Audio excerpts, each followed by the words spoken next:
Assalamualaikum warahmatullahi wabarakatuh. Hamdan syukranillah, amma ba'd. Sahabat Indonesia Plural yang saya hormati dan saya banggakan, mari kita ziarah ke sejarah. Mari kita lihat rekam jejak. Hashtagnya itu ya. Kita mungkin di beberapa kesempatan ke depan akan menggunakan hashtag itu sampai 2024. Mari kita ziarah ke sejarah, mari kita lihat rekam jejak. Oh, ini penting sekali, ya. Rekam jejak itu penting sekali untuk menentukan kualitas seseorang. Jadi 2019 itu kita tahu sama-sama siapa-siapa aja yang mendukung Prabowo Subianto. Salah satu yang disuruh ceramah itu ulama besar, kiai besar, Gus besar. Itu Kiai Sugeng Nur Harja atau Kiai Gus Nur. Prabowo duduk di bawah, Amin Rais duduk di bawah, Sandiaga Uno duduk di bawah, para habaib katanya duduk di bawah. Gus Nur, Sugeng Nur Harja memberikan ceramah di depan banyak orang. Prabowo diceramahi, Amin Rais diceramahi, para habaib diceramahi. Seperti ini kualitasnya ya. Penting rekam jejak ini. Hiburan sore hari ini. Ini ulama-ulama, habaib-habaib mudah-mudahan istiqomah. Amin. Kalau diundang ke istana jangan mau. Amin. Karena pengalaman kami, pengamatan kami, macannya Allah, singanya Allah begitu diundang ke istana, keluarnya jadi cebong. Semua yang sangat saya tadimi. Wabil khusus sahibul karomah wal mauna, Bapak Presiden Indonesia yaitu Bapak Prabowo dan wakilnya Mas Sandiaga Uno. Bagi saya secara hakul yakin beliau sudah presiden ya. Kemudian Bapak Ibu semuanya calon penghuni surga semuanya. Saya dikasih waktu 5 menit ya. Maksimal 10 menit. Jadi gini Pak Prabowo, Mas Sandiaga Uno, umat saksinya, rakyat saksinya. Jauh sebelum Pak Prabowo terlahir dari hasil ijtima ulama kemarin, kebetulan saya hadir 3 hari juga di situ.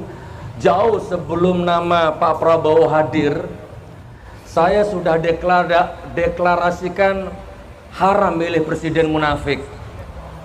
Ya, saya sudah 2019 wajib ganti presiden ya, sampai pesantren saya didatangi Mabes Polri dari Jakarta datang, ditemani Polda, Polsek, Polres, Polsek dari Palu datang ke pesantren, rame-rame rombongan. Saya kira mau nangkap saya, ternyata ngasih uang, ngasih bantuan. Alhamdulillah saya tolak. Insya Allah. Baik, jadi memuji-muji Pak Prabowo itu bukan karena ada Pak Prabowo di sini.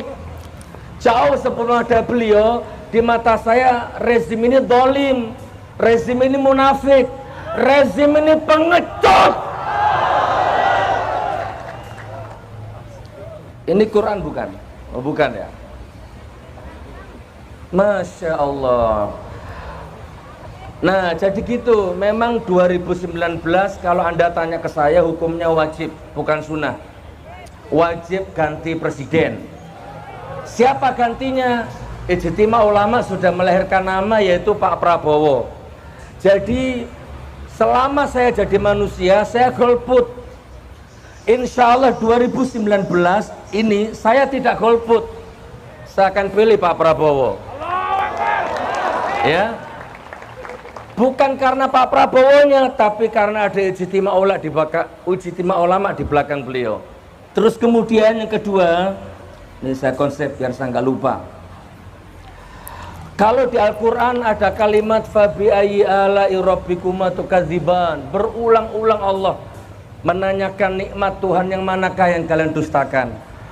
Maka sebenarnya nggak perlu S3, gelar doktor macam-macam untuk melihat bahwa rezim ini memang bobrok. Kedustaan mana lagi yang kalian dustakan? Kemunafikan mana lagi yang kalian dustakan? Kalau Anda bilang ini rezim baik, presiden baik, negara baik, berarti Anda kebanyakan nonton Metro TV.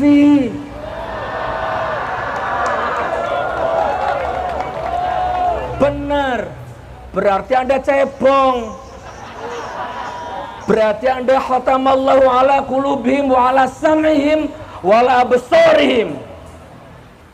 Mau minta dalil berapa? Teramat bobrok rezim ini, saudaraku. Nggak cukup waktunya kalau mau dibahas masalah itu. Luar biasa ya, ulama. Hasil ijtima ulama.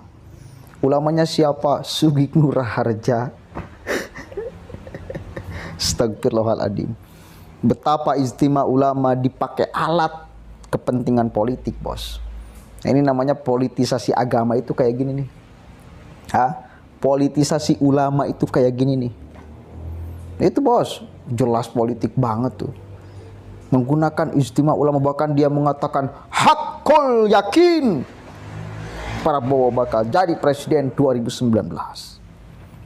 Wajib hukumnya ganti presiden. Wah, anjir, gila. Sudah melebihi Tuhan, bos, kata-kata si Dobol itu tuh, ya. Ya. Selama kita masih manusia, bahasa hakul yakin itu jangan disebutkan. Karena semuanya juga masih kemungkinan. Ketika sesuatu yang belum terjadi lalu kita mengatakan hakul yakin, udah jelas di sana ada benih-benih kesombongan, ada benih-benih kemudian dia merasa dirinya Tuhan. Dan itu nggak boleh. Nggak boleh. Tapi ya namanya manusia nggak jelas, rekam jejak pendidikannya nggak jelas, umumnya karena ternyata katanya SD juga nggak tamat. Apalagi rekam jejak ngaji ilmu agamanya nggak jelas. Tapi ya luar biasanya Gus Nur, wah, kiai yang sangat terhormat itu, Gus yang sangat terhormat itu, ya, itu bisa diadopsi gerakannya, ucapannya oleh banyak orang. Ini aneh, luar biasa ini Pak Sugeng itu. Menggunakan sihir apa ini si Sugeng ya? Kok bisa? Aneh saya. Padahal kalau kita mau mikir sedikit aja, gunakan akal sehat kita untuk melihat orang itu. Karena ini penting. Penting sekali. Kejadian seperti ini akan terulang kembali nanti. Lihat aja di 2024. Sebentar lagi mereka akan ijtima ulama. Seolah-olah ulama itu hanya itu-itu aja. Apalagi kualitas di dalamnya salah satunya Sugeng Nur Harja. Ulama apa coba dia? Ulama apa? Abatasa itu nggak bisa mentafsirkan ayat Al-Quran seenaknya. Padahal itu sangat berbahaya. Dan ada yang percaya, itu anehnya ada yang percaya. Kalau saya, misal Sugeng itu dan kawan-kawannya ijtima ulama, saya tertawa, kok bisa ulama seperti ini menentukan keputusan politik atas nama ijtima ulama, di dalamnya bukan ulama semua tuh. Pura-pura ulama tuh. Apalagi si Sugeng itu bukan ulama, itu pura-pura ulama. Dan Prabowo tak dimendengarkan, Sandiaga Uno tak dimendengarkan, Amin Rais tak dimendengarkan. Dia misu-misu di depan calon presiden, bos. Dia misu-misu itu di depan calon presiden. Santai aja Prabowo. Makanya mudah-mudahan ini Prabowo bisa berubah 100%.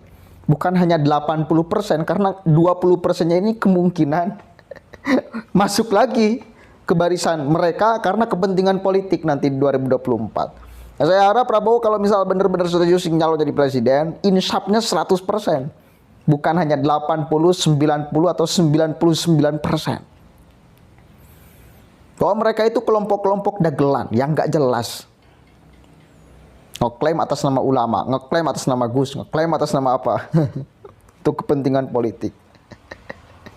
Tapi alhamdulillah, syukur alhamdulillah, hasil ijtima mereka selalu kalah. Ya mungkin ini kemudian masyarakat sudah cerdas di sini.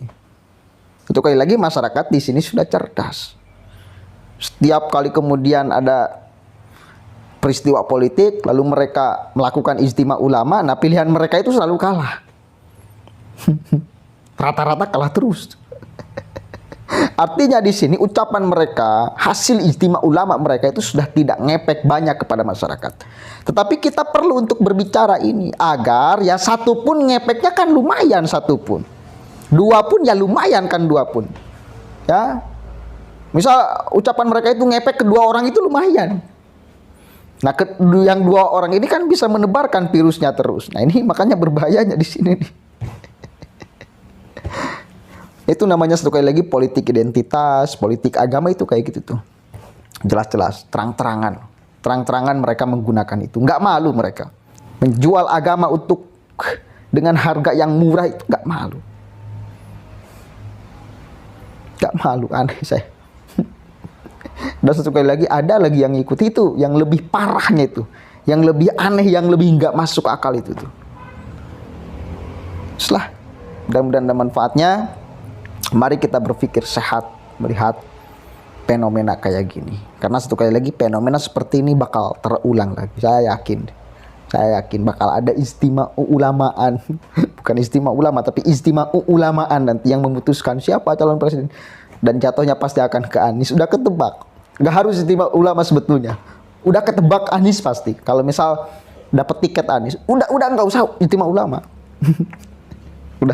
udah tahu semua masyarakat. Jadi apa-apaan istimewa ulama? Anda hanya nipu umat aja atas nama istimewa ulama untuk memutuskan calon presiden biar lebih bergengsi. Oh, ini hasil kesepakatan ulama ini, makanya wajib memilihnya, makanya haram kalau nggak memilihnya, makanya japrak.